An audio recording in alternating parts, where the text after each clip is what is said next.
spectacular. Even with the rain today, we must have had 1,000 people in the parade this morning. It was absolutely magnificent. The costumes, the outfits, we lit the town centre up. It took 10 minutes to get through Drake Circus. It was absolutely fantastic.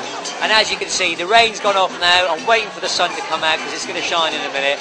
And people are all over the place, flocking around. The Guildhall's full, the music stages are full, all the other stands, there's people on them, and I'm just looking all around me, smiling faces, which is what respect is all about.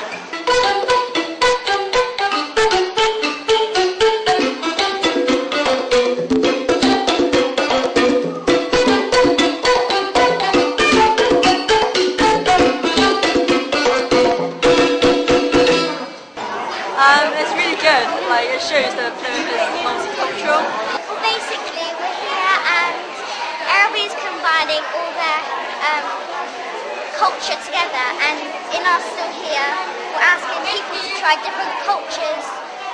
Clothes on. Clothes on, yeah.